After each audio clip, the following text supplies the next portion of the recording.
Aikido is a martial art created by founder Morihei Ueshiba. Ueshiba Sensei used to say that Aikido was created to lead Japanese martial arts in the right direction.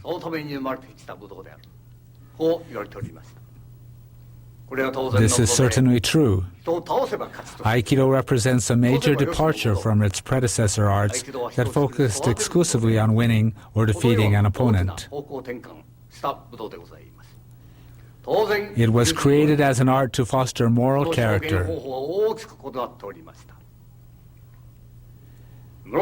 It is natural that the way to present Aikido techniques differs greatly from that of other martial arts. It goes without saying that Aikido techniques are highly complex and sophisticated. The case is very different from Judo and Karate, martial arts that I once studied. I first began my study of Aikido nearly 50 years ago. About 10 years ago, certain people in the world of Japanese martial arts began to doubt that Aikido was a martial art. This was only natural because people at that time blindly followed the same training practice of their younger days.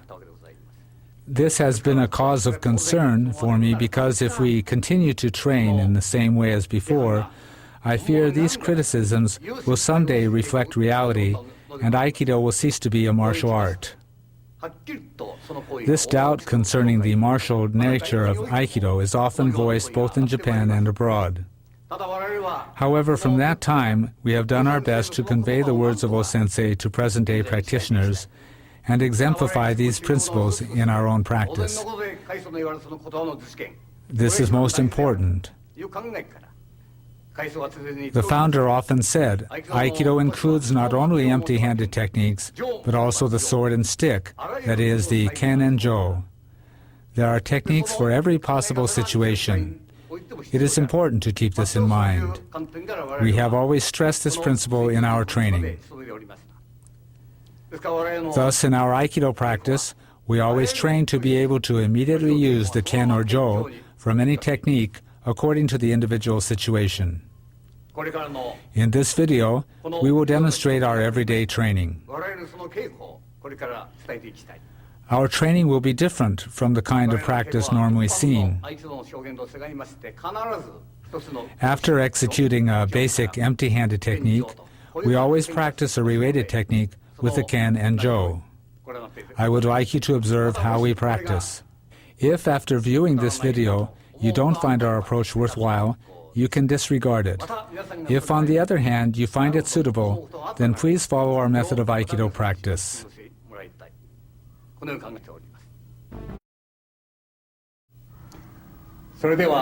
Let's begin with Aihami Katatedori practice. First of all, I will show the Tai-Sabaki or turning movement, which we practice as a preparatory exercise in our normal training.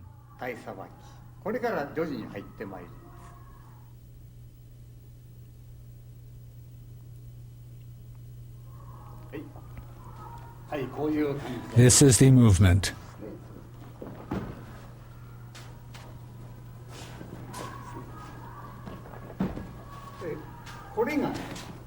This is an iriminage. This movement is an iriminage. If we remain standing in this position, this happens. Now we move here, and this is the situation. This is iriminage. Many aikidoka think that what they are doing is iriminage, but this is the movement. This was the irimi from gyakuhami. Now we are doing this irimi. If your feet are in the wrong position, it's different. If you come to this position, you want to do a karate movement. We do it from this position. So we don't need to do that. This is the irimi of Aikido. If we do not practice this movement, we will be defeated if we don't block the attack, as happens in karate, boxing, and kendo. However, because we execute this movement, it's not necessary. There's no problem even if we are contacted. We can defeat the opponent as soon as we contact him. This technique originates from the sword too. Bring a ken.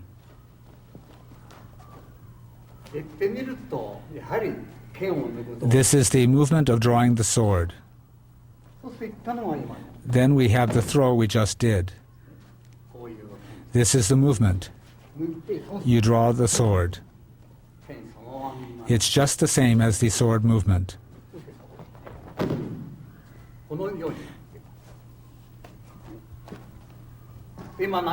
We just did this movement, and you also have this variation. Although this is called a kime or joint walk, it is really an atemi, a strike. If you apply pressure, it becomes a joint walk. Basically, in Aikido, there are no gyaku or joint walks. But if you want to, you can apply a walk at any time. It is said that Aikido involves natural movements. Of course, this is necessary for martial arts. We must use natural movements at all times. This is part of our training.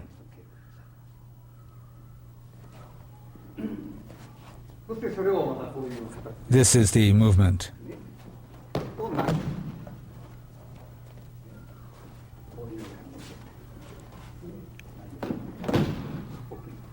Bring a sword.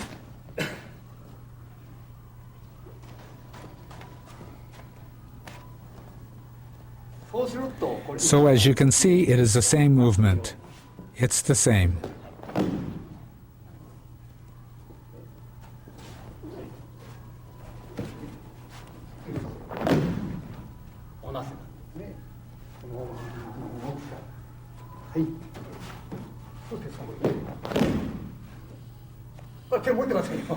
Now, of course, I'm doing the movement with the ken. Bring a jo.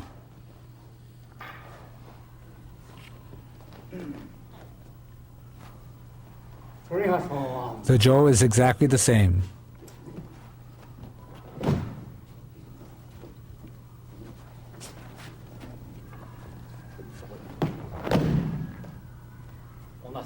It's just the same.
So, after these preparatory exercises, we advance to ikkyo.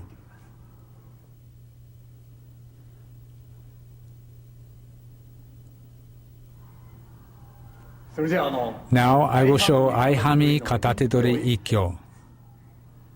There are many problems with the ikkyo technique as it is practiced nowadays.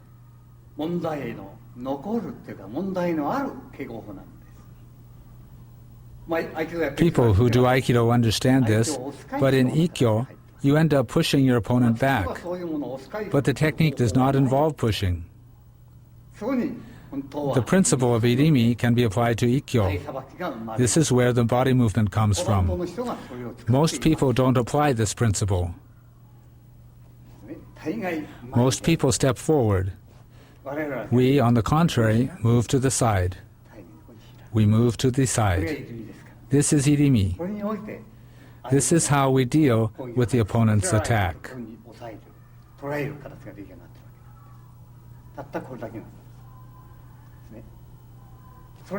This is the principle we use to execute ikkyo.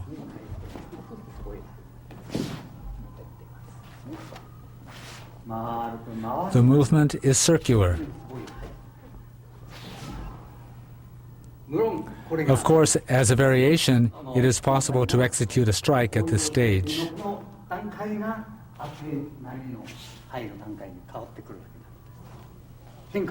That's when you apply a variation. Now we are doing the basic technique. We pin in this way. Now let's show it with the ken against a strike to the head. When he attacks, we enter like this. This lateral movement is the irimi. We move to the side.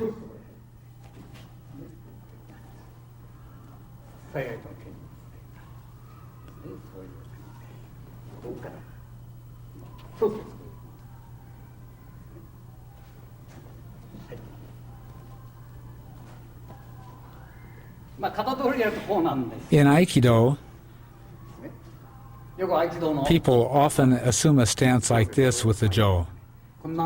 But this is incorrect. In the Jo too, the stance of Aikido is no stance. There is no stance at all. So there is no stance whether you're holding a ken or Jo. Notice the angle of the Jo. It goes right to his eyes if you extend it forward. By standing naturally, holding the Jo in the direction of the opponent's eyes, you prevent him from measuring the length of the weapon with his eyes. Or when you are holding the Jo like this, you do not show the length of the Jo. This is the position. This is not correct. So this is the basic movement with the Jo. So this movement goes like this.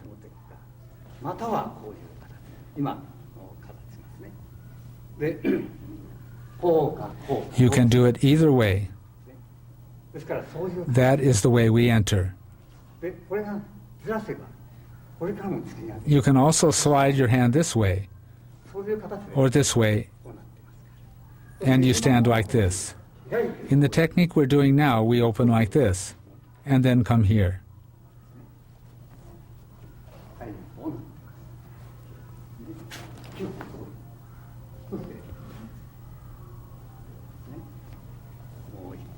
Let's do it once more.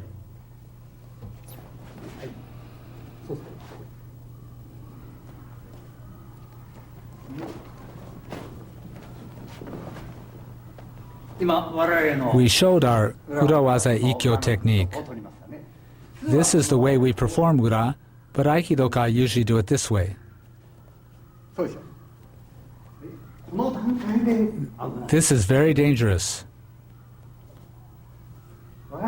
We must have already entered at that stage. We have to grab him here. As you move your body half a step, we are in front of our opponent. From here, he cannot punch from the other side, nor can he kick. I can attack him freely.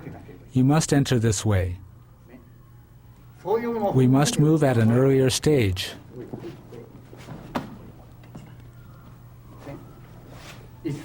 We must be ready to throw him at any time.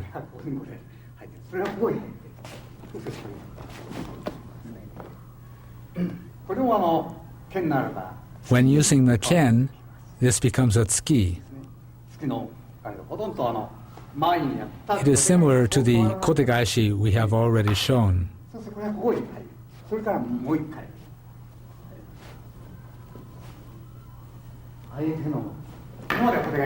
He comes to attack, and we strike here, and then here.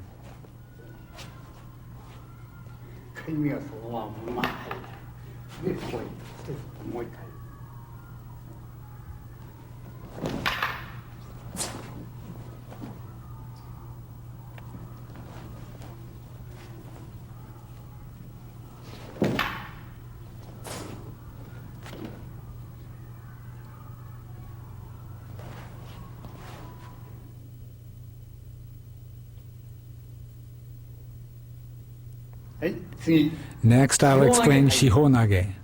There are not too many problems with the aihami shihonage. We do, however, have to be careful how we extend our hands. If you enter in the usual way, it's wrong. If you do it this way, you will be hit.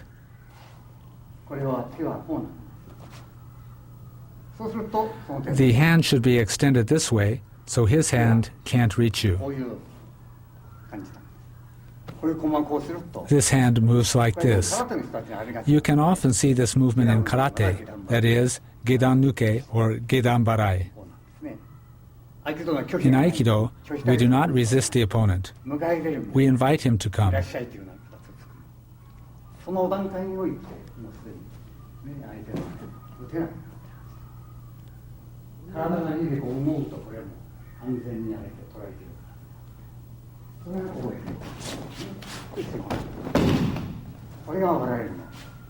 This is the way we do the movement.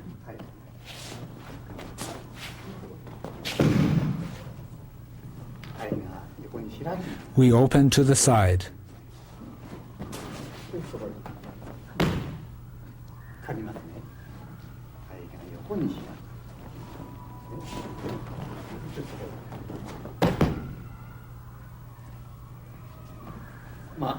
I think there will not be so many problems with aihami shihonage. So I think that just explaining this one technique will be sufficient.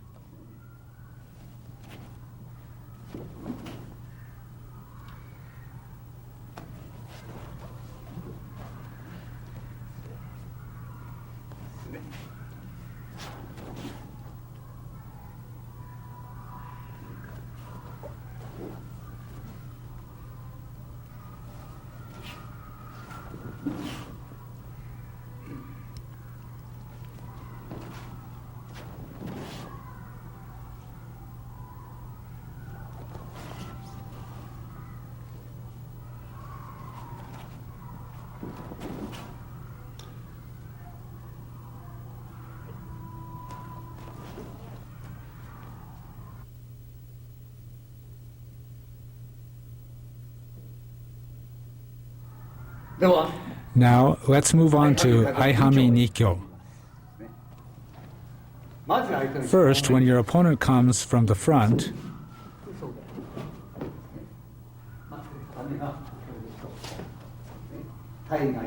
move to the side and turn.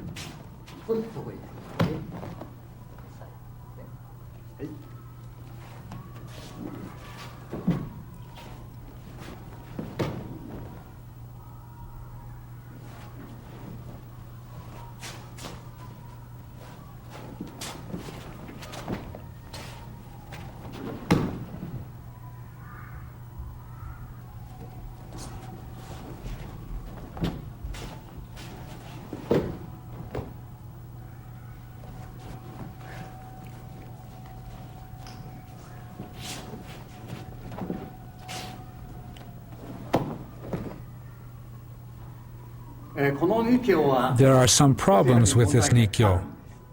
Nikyo is usually done like this.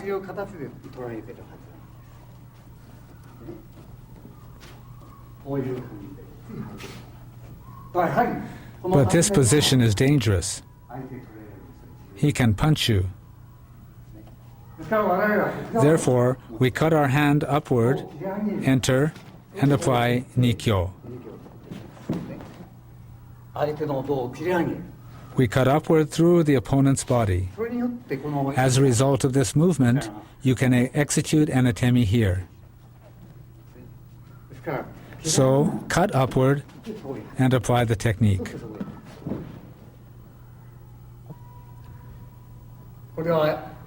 Here the opponent is coming to strike my head.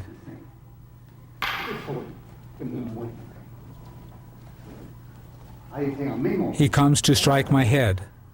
I then move here and again strike here.